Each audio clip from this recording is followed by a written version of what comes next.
Been fortunate to invest in 2 decacorns. Those are companies now worth over $10 billion.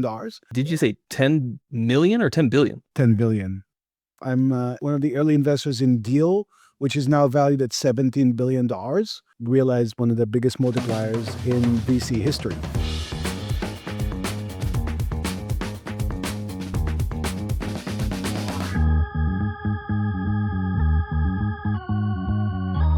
Hey, everybody. Welcome to the inaugural episode of Safeguard Advisors Break Free from Wall Street, where we talk about all things in the alternative asset space. We're going to jump into the alternative asset space in a really awesome field, venture capital, private equity. We're going to get into it with some experts. I can't think of a better guest to have on for this inaugural episode than Itamar. He's very well versed in this space, has tons of experience, I'm sure tons of knowledge for us. We're going to pick your brain, ask you some questions, and get to know you.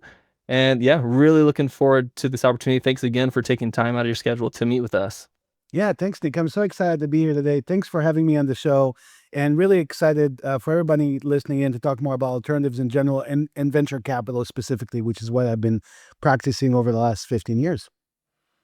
That's awesome. That's a long time. That's a lot of experience. I love that.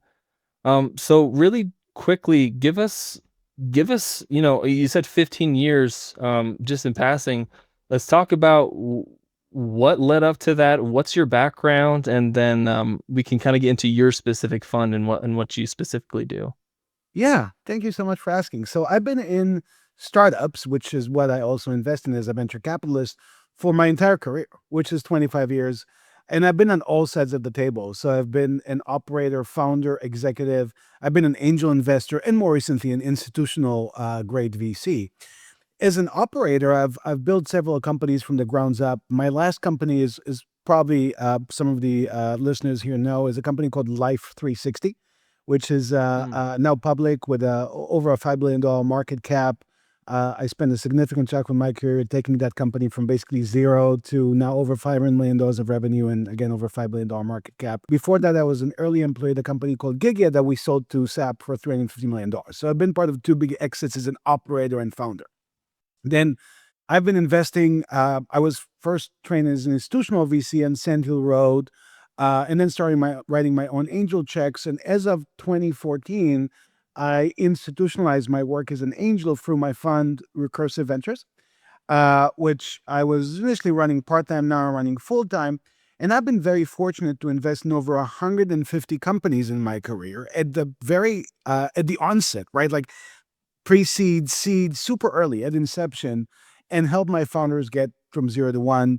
And as part of that, I've been fortunate to invest in 2 decacorns. Those are companies now worth over $10 billion.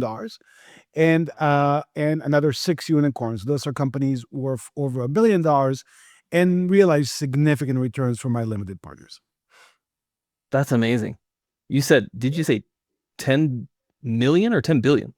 10 billion. I'm the one of the early investors in Deal, which is now valued at $17 billion. And I've realized one of the biggest multipliers in VC history on my early investment in that company.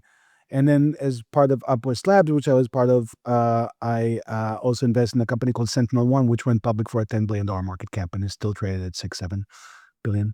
That's amazing. So, and it sounds like you primarily get in early in those pre-seed as an angel investor. Is that across the board what you've done? Do you primarily invest at that stage, or is it kind of a mixed bag?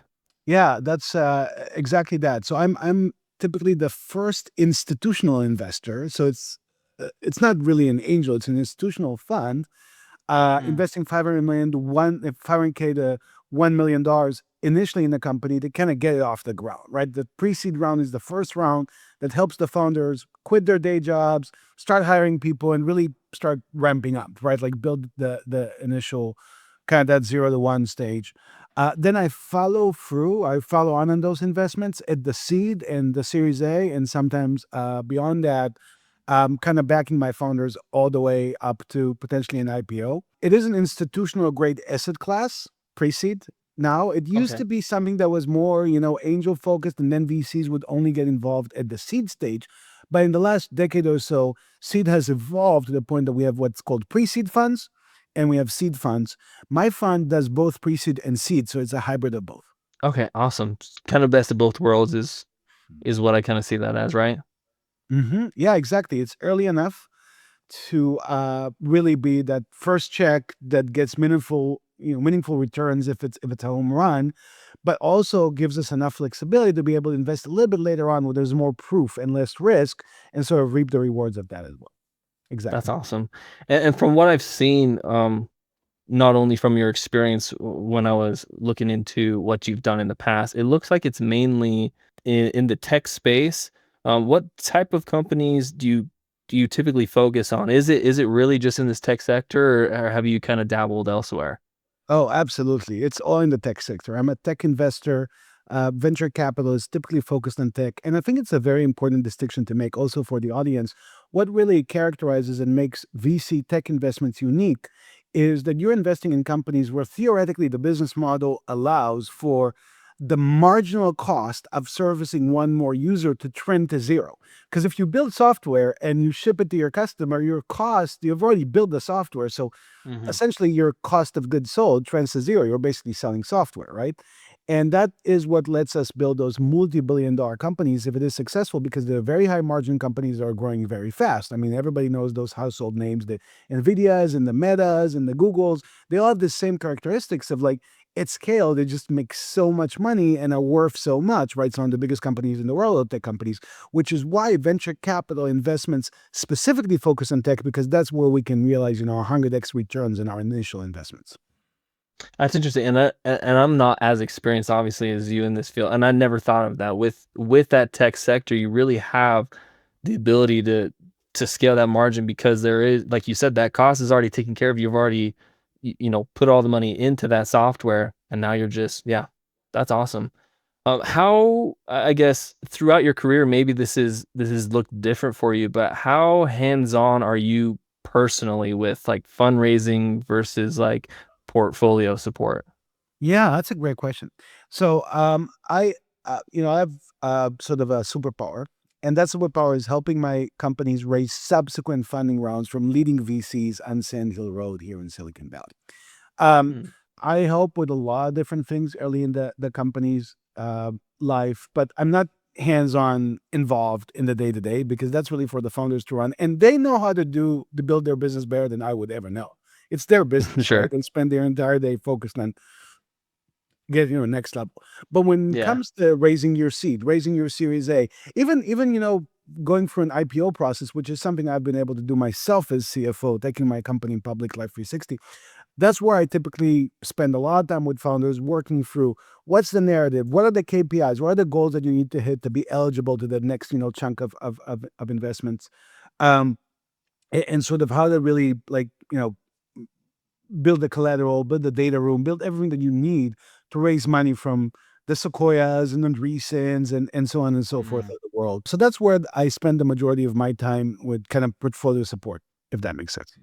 Okay, yeah, so it's letting them do what they do best and supporting them in the value that you add. Absolutely. And to be clear, I Okay. also do, prospective customer introductions, and I help them deal with if they're in a tough spot, if they need to, their co-founders fighting and whatnot. I mean, I've got a lot of post about that on LinkedIn for some of your listeners that want to follow, to talk about some of the pitfalls, if you will, and we call them startup anti-patterns that happen in startups at the early stage that Mm. could kill your company. And I spend a lot of time educating and helping founders avoid those pitfalls. That's amazing. Yeah, go check Itamar out on LinkedIn. Mm. He definitely has a lot of good insights. I've just recently started following you, and a lot of good content on there.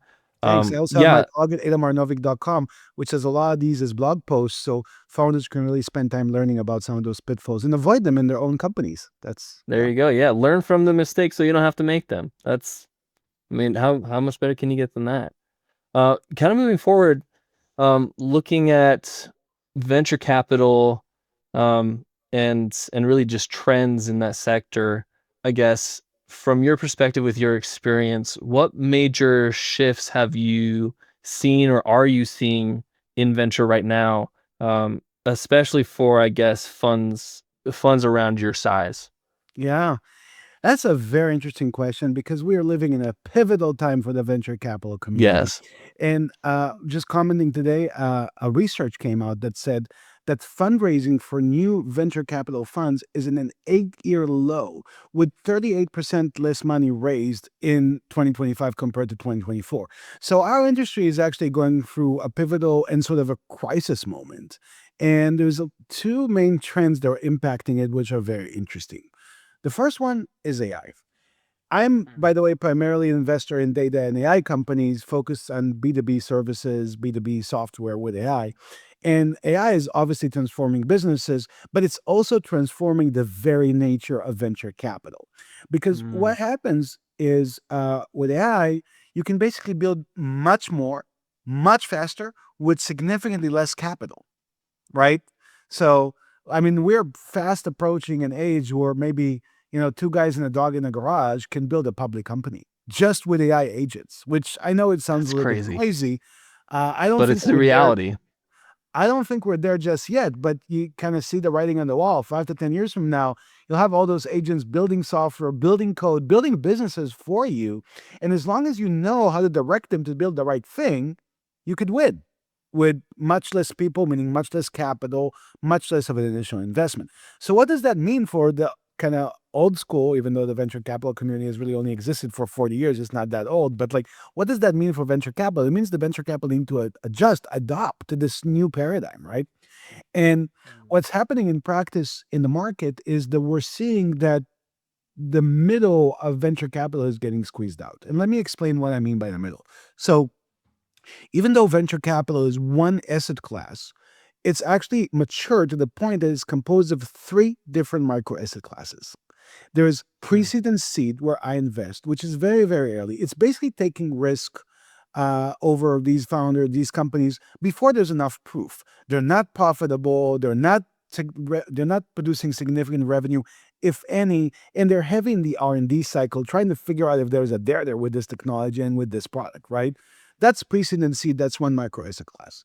Then there's another micro asset class called early stage. That's Series A, Series B, Series C. That's typically where you see most of the sandhill old school VCs traditionally playing. Then there's a third asset class, which is the kind of growth pre-IPO. This is the big bucks coming in right before you go public, the 100, 500 soft banks of the world, so they're putting money in. Each one of those micro asset classes today actually requires specialization. It requires different type of GPs, general partners like me who manage the investments. It requires a different operational cadence and requires a different portfolio construction. So for example, in my fund, I do 35 to 45 investments in every fund. I do an investment every 5 to 6 weeks with the understanding that maybe two of them are going to be big shots. And the rest, they're probably not going to make it, right? And as you go down to the different asset classes, it becomes less risky, but so are the returns. They're not as big as the kind of returns that you get when you're investing in seed. Now, let me tie all that to what's happening in venture capital. So now you've got AI making everything more efficient. Everybody needs less money. And what happens is you have, on one hand, specialists like me who specialize at very, very early stages, taking companies off the ground. Our category is sort of flourishing, right? Because there's all these companies that could raise money from us and then they're off to the races with AI. Then there's the mega funds like Andreessen, General Catalyst, Sequoia. These guys manage billions of dollars in every single fund, but they're playing in all the different micro asset classes. They've got hundreds of employees, and it's a little bit like the consolidation of investment banks back in the 60s or 70s, where they're all like, mm. mega banks. You got Goldman Sachs. This is sort of what's happening in venture. And the issue is that everybody in the middle, which is like 100, 200, $300 million funds, which are used to live in that middle in the Series A, Series B range, they're getting squeezed out, right? They're the ones that are being threatened both by folks like me who come in earlier than them and the mega funds who come in later, but they have much more capital and they can go earlier and sort of kick those guys out of the deals. And that transformation is happening in real time and is really changing the shape of the venture capital community. That's a really good insight, and that kind of brings me to a point where I get kind of curious as with this shift, does that also does that also translate to kind of a shift in LP or GP expectations over time? Yeah, that's interesting. I think, yes, I think LPs now understand that investing in these mega funds is probably not going to yield the same sort of returns that they thought the venture capital asset class would yield. So Mhm. for an Andreessen Horowitz with a $7 billion fund, for them to be able to realize a 3x of returns to investors after fees, after, everything, they probably have to capture what, like 25, $30 billion of market cap as investors. And that is literally mission impossible. I mean, there's data out there, I can share it with the audience, with you later on, that shows that there's not enough companies built and not enough value generated to actually justify that $7 billion investment getting a 3x. So essentially, it's like nobody got fired for buying IBM. You buy Andreessen Horowitz, but you know you're not going to get more than 2.5x, which is still better than, ETFs in the market, right? For Potentially, sure. but it's not the kind of returns that you would typically get. Then on the other end of the spectrum, you get folks like me who run much more small and nimbler funds, focusing on earlier stage. And there, if you pick the right managers, and that's a very important if, um, you get what I get, which is honestly just being, without trying to overly promote what I do. My previous funds are all at 4x DPI or more. This is cash in LP's hands Wow. of 4x or more, right? Yeah. And you can only go get that if you have a smaller, more focused fund and you're coming in very, very early in the company's life cycle. Interesting. And with that shift, are you also seeing more interest from individual, like, accredited investors compared to institutional? Yeah. So what happens is the definition of institutional LPs varies, but at a high level, a lot of these institutional guys, they're really looking to write, 10, 20, $50 million checks into venture funds. And venture funds like mine, I mean, I run a $30 million venture fund today. I'm going to do a $50 million venture fund next year. But those bigger institutional LPs, just the fund is not big enough for them to participate. So instead of going to the traditional sort of like pension funds and bigger endowments that the big VCs go to, most of my LP base is actually composed of family offices, of high net worth individuals, and of funds who specialize in sort of this category of seed stage VCs, right? And the more Okay. traditional sources of venture capital, sort of limited partners for bigger VC firms, don't really participate much in my category, and they're missing out on some of those huge returns. But the reason they sort of have to do it is they don't have enough bandwidth to deal with. There's a couple of thousands of people who are trying to, like, emerging managers who are trying to break out, and just like sifting through all of them, filtering them out is a lot of work. And if you do all that work and you're a big institutional LP, you end up deploying what, 50 or $100 million into a bunch of small funds. That just doesn't move the needle for you. So they end up getting pushed back to putting money into Andreessen, and as I mentioned, not getting the type of return profile that they want to get, which kind of puts them in a very complicated spot.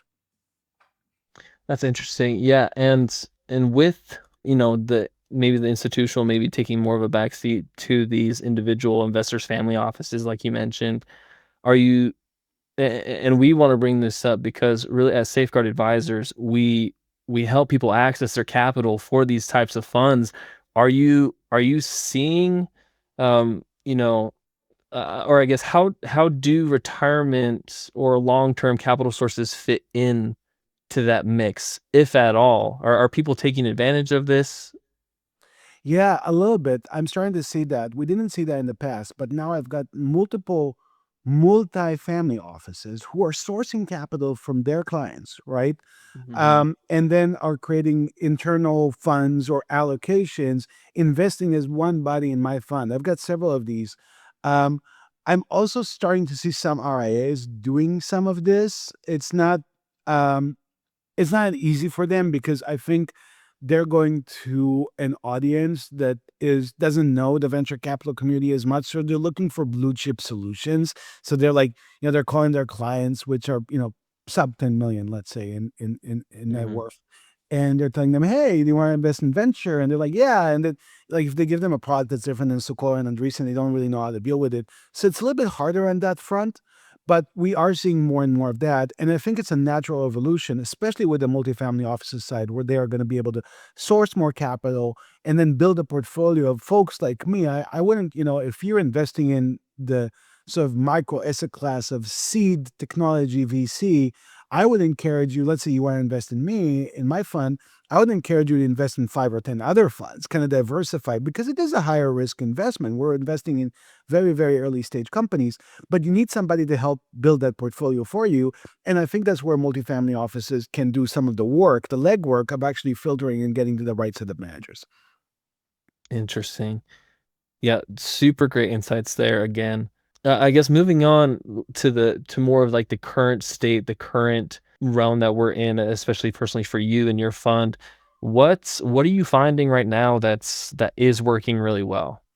Yeah, that's a great question. So look, just setting the stage here, and obviously I'm biased, but I think a lot of people got the memo by now. Is that AI is likely the biggest transformation we've seen since you know the invention of the personal computer. We're Yeah, moving since from an the internet, era. yeah. I mean, it's I mean, I believe. Look, like tech is now around 13 to 15% of global GDP. I think tech plus AI could be 50% of GDP in 20 years. I'm not kidding. I mean, because what we're doing now with AI is we're moving from an era where we're using computers and the internet and to significantly boost human productivity, right? Like think Hmm. about a world before computers. We were much less productive, handwriting everything, So sending fax. manual, everything, yeah. Um, so we're moving from that world where, again, we've benefited significantly from, you know, tech driving productivity to a world where AI is doing the work for us. And I don't want to get into this debate around, AI took our jobs and all that stuff. It's obviously Sure. happening and it's justified if you ask me. But like, just look at Waymo. I mean, I live in San Francisco. I didn't even bother calling in an Uber because I don't want to get a driver. I'd rather get an AI just drive you around and does it perfectly, right? And that just Right. shows you the kind of a job displacement we're going to see. And what that means is that revenue is being eaten up by AI. So I think, and this is why I quit my multi-million dollar job running my startup Life 360 to Yeah. invest in this new generation of AI companies, because I believe we're going to have multiple trillion-dollar AI companies exist in 10 years that we haven't even heard about today. And Hmm. um and it's unprecedented opportunity, maybe the best one in our lifetime. And I don't want to miss it, and I don't want my LPs to miss it. So For really the sure. things that we're focused on at Recursive Ventures are um three main categories. We spend a lot of time at what's called service as a software. This is different than Okay. software as a service. It's the concept of basically AI doing some or all of a human's job. So think about tax, accounting, wealth management. What if I tell you I can do what you do with, retirement, wealth management, and AI agent can do 80-90% of the work that a human would do? That's just mind blowing, because now we're taking, this business, which I don't know, is a 10, 15, 20% operational margin business. With the AI, we can get into a 70, 80% margin business, right? Because the AI does a lot of the communication in the job. So that's service as a software. We also have an invest in consumer AI, which we think there is sort of an opportunity to rethink consumer engagement with things like Google and travel and Facebook, social networking, shopping. With AI agents, they can do all this work for us, and that could really change how the internet works. And the last category we invest heavily in is what's called vertical agents. Those are solutions for businesses where agents do a lot of automation in your business to just get you to a level of efficiency and productivity that we've never seen before. Yeah, when we're talking about those vertical agents, is that automations within the sales funnel, within the operational side of things, or just all of the above? Is it just I would imagine it's every facet I mean, I of your have 30 business. companies building vertical agents in my portfolio today. So we can talk about Wow. vertical agents participating. This is within businesses in many, many different activities. And I think we're just scratching the surface. We're just getting started here. This is, I use agents day to day running my fund as well. Like, I, Mhm. you know, I started my career on Sand Hill Road as a senior associate working in an institutional firm. And I was doing a lot of the due diligence work manually, looking things up online, reading reports, and figuring out, things like competitive landscape and market sizing, all that stuff. Today, I have AI doing all that work for me um, automatically, right? So it's kind of mind blowing what these agents can do. And again, we're just getting started. Yeah, like you said, we're really at this next big. It feels like, like the same thing as the dot com bubble. Like when the internet came to be, how much wealth was created and generated for people. How many millionaires were made off of that, revolutionary change to society. And it feels like we're, if not on the precipice, we're nearing the, that time when this new thing just for society and the It's world just takes people to funny. another level. It's funny you mentioned the dot com bubble because I want to say something a little bit controversial. I think we're in a bubble again. We're in the AI bubble. That's my personal opinion, and it's backed by a bunch of data that I believe in. And I think the bubble will burst. And I think that there's actually a major displacement in investments because of that. People are still out there buying Nvidia, and they don't understand that that is a bubble. And if you buy OpenAI, Anthropic, all the secondaries that are out there today in the market, you're falling into the same trap again. This is exactly, I believe we're back in 1999 when Cisco was worth $1 trillion selling networking equipment because Mhm. everybody thought that picks and shovels are going to be worth trillions of dollars. You should invest in Cisco. And guess what? The bubble ended up blowing up. But what came out of that? Google, Yahoo, eventually Facebook, Amazon. So actually, the majority of value creation happens at what's called the application layer. And the bubble that we have now in AI is in the infrastructure layer. It's in the semiconductors, it's in the LLMs, it's in the data centers, it's in energy. Mhm. That bubble will blow up. But eventually, out of all that investment in infrastructure, some of the most amazing vertical agentic applications are going to come out, and they're going to rake in billions, trillions of dollars, right? So where we are in this cycle, I believe now is the time to invest in the application layer, not the infrastructure layer, and in very early stage companies, because exactly like in 99, Webvan never made it to your house delivering groceries, right? But guess what? 10, 15 years later, here comes Instacart. And they actually delivered on Mhm. what blew up in 1999. I think the exact same scenario is going to play out. I don't know how quickly, right? What the speed would be, but the bubble will blow up, the AI bubble will blow up, Nvidia would cut half its value overnight, and all the ETFs that you guys, market to your customers and all that stuff, it will all go down in when that bubble bursts. But then 10, 15 years from now, my investments at the pre-seed stage, you're going to see multi-billion-dollar companies coming out of that. That's my bet.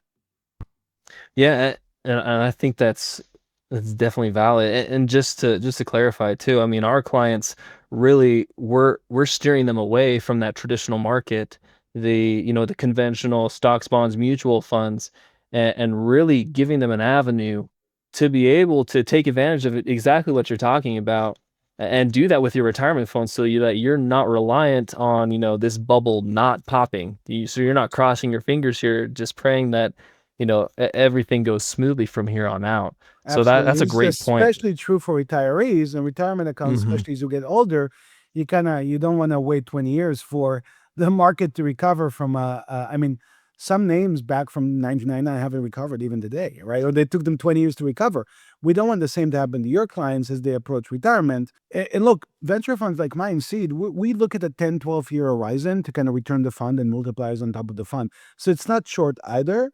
But I still have a bunch of LPs, clients in their 60s and even a few in their early 70s who are saying, okay, I'm doing this because I understand that I need to invest in VC at seed.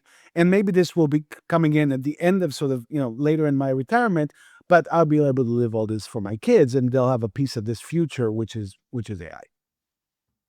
Yeah, and another thing that just popped into my head too is maybe it's not a total transition from, oh, I'm in these conventional assets, I'm in these stocks, bonds, mutual funds, what everybody has traditionally done over the course of how many years, but maybe it is a gradual a gradual adjustment, or I guess really a diversification of what you have, and really just making sure you are safe harboring some of your, some of your capital and some of your retirement. In our case, some of your retirement, but in a lot of your investors' cases, a lot of their personal funds and assets that they put into this.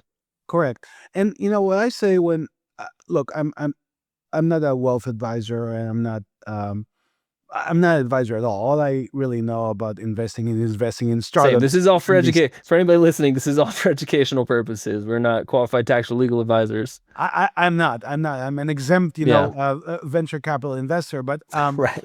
what I tell my clients, if they potentially are thinking about putting a very large check into my fund, I kind of, ask them gently, it's like, what would be the allocation of sort of buy side, private equity, hedge fund, and venture capital within your portfolio?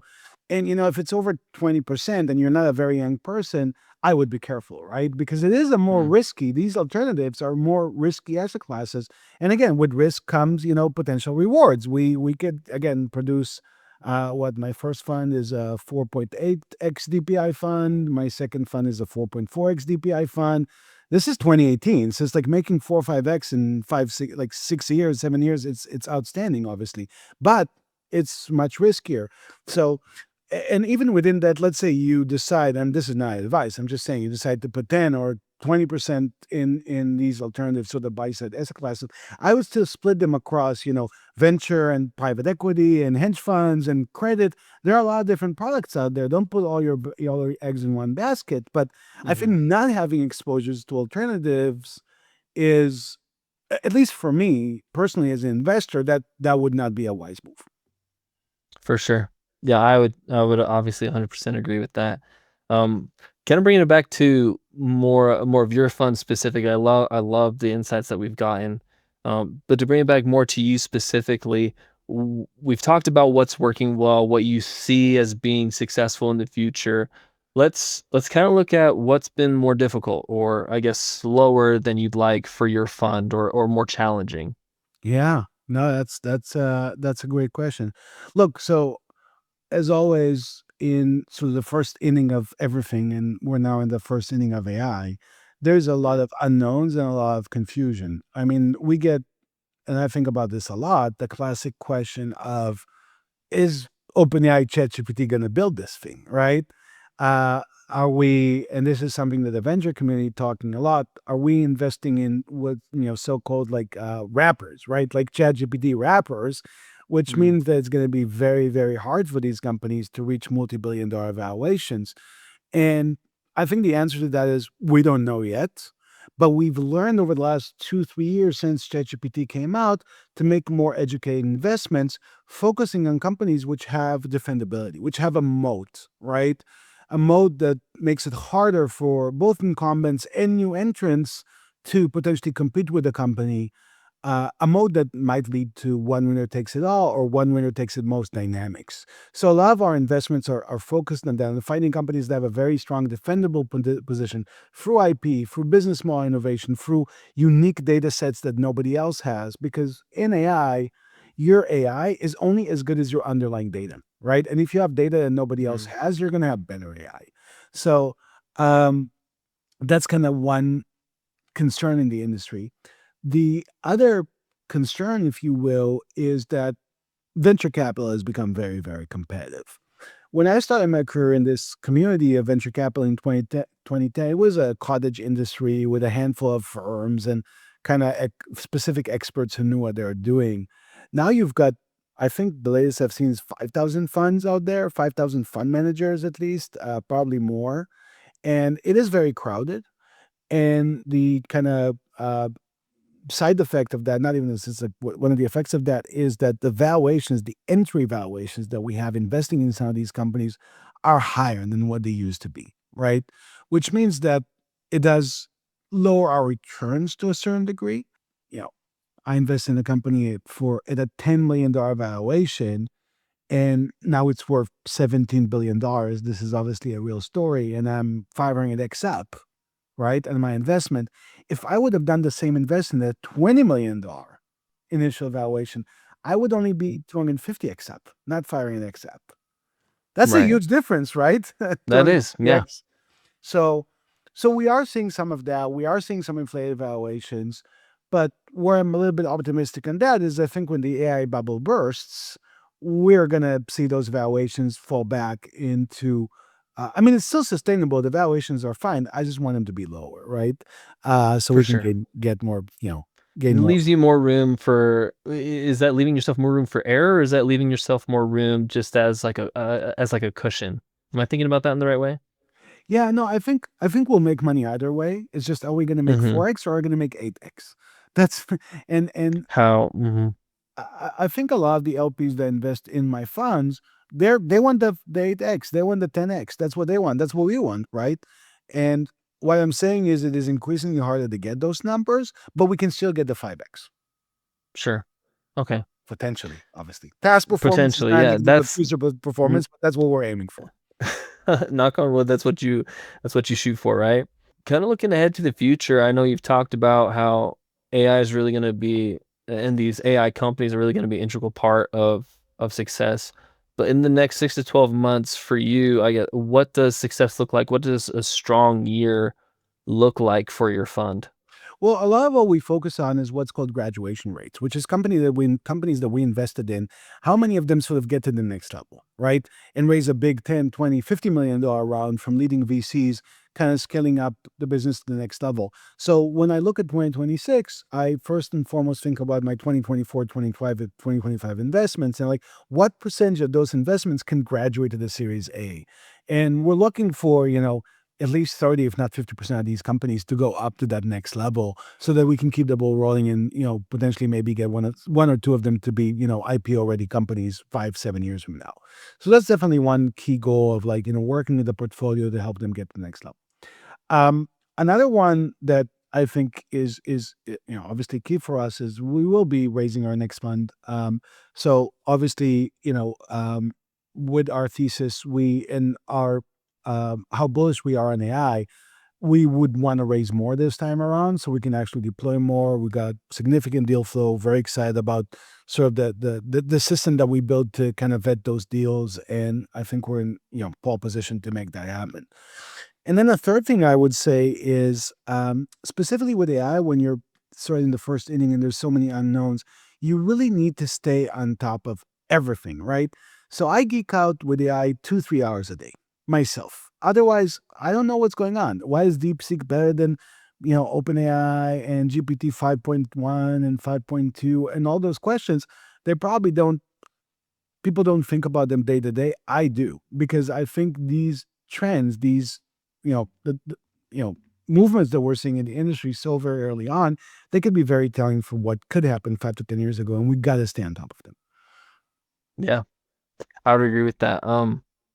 So big priorities 2026 are those key performance indicators of the, I guess, the conversion rate between how many Graduation rate. companies you can take, graduation rate, and really just the capital raising itself. Correct.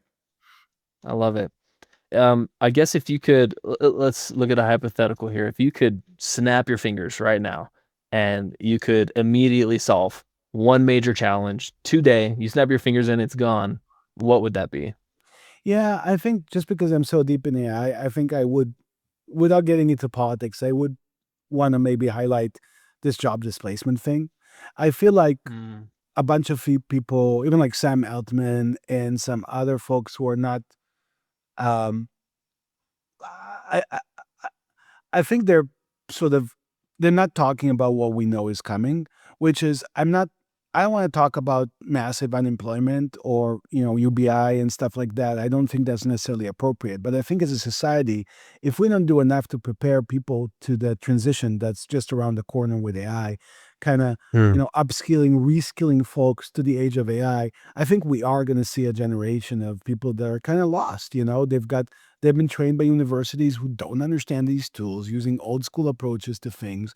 The world is being completely rewritten now. The professional world has been completely rewritten with AI. AI is going to have a major impact in every single industry out there. Major impact, including industries like, we've mentioned Waymo driving. Like, what a driver is going to do 20 years from now? I don't know. I think they need to find another job, right? And we need to help them do that. So people like Sam Altman testifying in front of Congress, digging their head in the sand and saying, no, it's going to be fine. We're not going to be losing jobs. I think that's problematic. And I think as a society, we need to, again, you said snap our fingers. I don't think it's that easy, but I think we got to No. get really serious and I'm more of a libertarian. I don't believe in significant government involvement, but I think the government has to pick this up and say, okay, here's how we're going to help people transition. And I also think private corporations could be responsible to this to some degree. Maybe we can hold them responsible to help people kind of make that shift.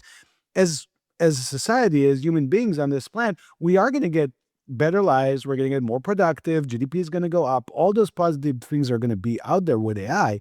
But we also want to make sure that we bring all the different generations of people living on this planet along with us on that ride. And if we just dig our hand in the sand, I'm afraid it's not going to happen. Yeah, just ignoring the problem is definitely not a solution in my eyes. And just like you said, I think the biggest thing is how, like you nailed it right on the head. How do we bring the most people along? Because there's people that are going to be on the board. There's generations that may not even fully understand what's happening at this current Yeah. time, and just making sure that we can, as a society, leave the least amount of people behind. I think that's um, definitely Here's something. the real underlying issue with that is that those big AI tech companies have not done a good job explaining to people what this thing is. And because they've failed on that front, their way to deal with this, and this starts with David Zaks, by the way, which if you watch the All In podcast as the czar of AI and crypto, he's like, "Oh no, nothing to see here, guys. It's all good. You're not going to lose your jobs." I think that's a way for them to hide the fact that they've done a bad job marketing what AI means to the people. And now instead of, dealing with the problem, they're trying to say that there isn't a problem. And I think that's BS. Yeah, I agree with that. Um, I'm really trying to think of anything to add to that, but I think you've really painted a really great picture there of what that looks like. Really have appreciated this conversation with you today, Itamar. Let us know where we can find you, where we can find information about your fund. Give us all the details that we need to follow you, to follow your fund and your projects here moving forward. Absolutely. So I'm the only Itamar Novik on the planet. So if you look me up anywhere, There you you will go. find me. But the main places that I'm active in is one, LinkedIn. I write almost daily, helping founders, helping VCs, helping people that are interested in the ecosystem understand how venture works and then how startups work. Then there's also my blog at itamarnovik.com. And if you're a founder and you want to submit a project for us to review for financing, please go to recursiveventures.com, our website, where you can see our entire portfolio and our approach and where we invest. And there's also a form there where we can fill in the form and sort of apply to be considered for funding from our side. The one thing that I would add to that, because this is a question that always comes up, is unfortunately we have so many deals coming for us to review. So our only ask is for you to get a warm introduction, somebody that knows me and knows you and can vouch for you to say, hey, you should take a look at this deal. You should talk to these guys. And that's Hmm. really all we have bandwidth to deal with. So if you apply for the form at recursiveventures.com, please make sure that there's a field there that asks for a reference, basically somebody that knows me and knows you. Please make sure that you fill that one out so we can take your application seriously. Totally fair. Yeah, I think that's great. Again, Itamar, really appreciate you sharing and your thoughts and your expertise and just the wealth of knowledge that you have about capital and fund growth. Um, Thank you again for your time. It's been a pleasure meeting you. Yeah, I'll definitely be following along here with you and see where this world's going to take us. But thanks again for the time. Thanks everybody for tuning in, and we'll catch you next time. Thanks, Nick. This was great. Let's do this again.